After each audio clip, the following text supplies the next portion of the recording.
Books read பண்ணி அது மூலியமா இப்போ வரைக்கும் லேர்ன் பண்ணிட்டு இருக்கீங்கன்னு சொல்லிட்டு இந்தியா மட்டும் இல்லைங்க வேர்ல்டு வைட்ல இப்போ புக்ஸ் ரீட் பண்றவங்களோட கவுண்ட் ரொம்ப கரைஞ்சு போச்சுங்க. கிட்டத்தட்ட 97% இருந்த புக்ஸ் ரீடிங் கவுண்ட் இப்போ பாத்தீங்கன்னா ஜஸ்ட் 63% குறைஞ்சிருக்குங்க. ஏன்னு பாத்தீங்கன்னா இந்த புக்ஸை ரீப்ளேஸ் பண்ண வந்ததுதான் இ புக், அதாவது எலக்ட்ரானிக் புக்குங்க. நீங்க அமேசான் கிண்ட்லி இந்த மாதிரி ஆன்லைன்ல நிறைய விஷயங்கள் ரீட் பண்றீங்க பாத்தீங்களா? ஸோ அது எல்லாமே இந்த புக்ஸோட யூசேஜ் அப்படியே குறைச்சிருச்சுங்க. நமக்கு ஒரு விஷயம் தேவை, ஒரு விஷயம் படிக்கணும்னு நினைச்சோம்னா ஜஸ்ட் குரோமுக்கு போயிடும், அப்படி எல்லாம் விக்கிபீடியா இருக்கு.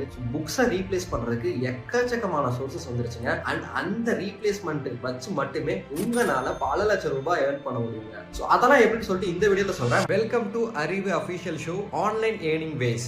ஃபர்ஸ்ட் விஷயம் பாத்தீங்கன்னா இ புக்கை நீங்க டைரக்டா ஆன்லைன்ல செல் பண்ணி அது மூலமா ரெவன்யூ பண்ணலாங்க. ஃபார் எக்ஸாம்பிள் இப்போ ரெஸ்யூம் பில்டிங் வச்சு ஒரு இ புக் கிரியேட் பண்றீங்கன்னு வச்சுக்கோங்க. ஸோ ரெஸ்யூம் எப்படி பில்ட் பண்ணணும்னு சொல்லிட்டு ஸ்டெப் பை ஸ்டெப் கைடன்ஸை ஒரு ப்ராப்பரான ஒரு பிடிஎஃப்ல ஆட் பண்ணி ஒரு 10 to 15 பேஜஸ்க்கு ரெடி பண்ணி வச்சுட்டீங்கன்னா how to build a resume சொல்லிட்டு ஒரு இ புக்கை நீங்க லான்ச் பண்ணலாங்க. அண்ட் அந்த இ புக்கை அமேசான், பிளிப்கார்ட் மாதிரி விஷயங்கள் மட்டும் இல்லாம ஏதாச்சும் ஒரு சின்ன இன்ஃபுளுசர்கிட்ட உங்களோட இ புக்கை ப்ரமோட் பண்ண சொல்லி அது மூலியமா உங்களோட சேல்ஸை இன்க்ரீஸ் பண்ணி பயங்கரமா இந்த இ புக் மூலியமா சம்பாதிக்கலாங்க. அண்ட் இந்த ரெஸ்யூம் பில்டிங் நான் ஒரு எக்ஸாம்பிள் சொன்ன பாத்தீங்களா? அது மட்டும் இல்லாம இப்ப ஜிம்முக்கு நீங்க இ புக் பில்ட் பண்ணலாம். ஃபார் எக்ஸாம்பிள் உங்களோட டயட் ஃபார்மர்ஸ்ல எப்படின்னு சொல்லிட்டு ஒரு இ புக் கிரியேட் பண்ணலாம். தென் வந்து பாத்தீங்கன்னா ஜாப் சர்ச்சுக்கு ஒரு இ புக் கிரியேட் பண்ணலாம். தென் டிவோஷனலா இருக்கவங்களுக்கு ஒரு இ புக் கிரியேட் பண்ணலாம். ஸோ ஆன்லைன்ல நீங்க பார்த்து ரீட் பண்ற ஒவ்வொரு புக்குமே ஒவ்வொரு இ புக் தாங்க. ஸோ இ புக் மூலியமா மட்டுமே இவ்வளவு சோர்சஸ் இருக்குன்னு சொல்லி தெரிஞ்சுக்கோங்க. அண்ட் இன்னைக்கே உங்களோட இ புக் ரெடி பண்ண ஸ்டார்ட் பண்ணிக்கோங்க. இப்போ இந்த இ புக்கை எப்படி ப்ரிப்பேர் பண்ணலாம்னு சொல்லி நான் சொல்றேன். ஜஸ்ட் கேன்வா போயிட்டு இ புக்னு சர்ச் பண்ணீங்கன்னா இ புக் ரிலேட்டடான எக்கச்சக்கமான ஃப்ரீ டெம்ப்ளேட்ஸ் அவைலபிளா இருக்குங்க. ஒன்ஸ் ஒரு டெம்ப்ளேட்டை டவுன்லோட் பண்ணிட்டு இல்ல அந்த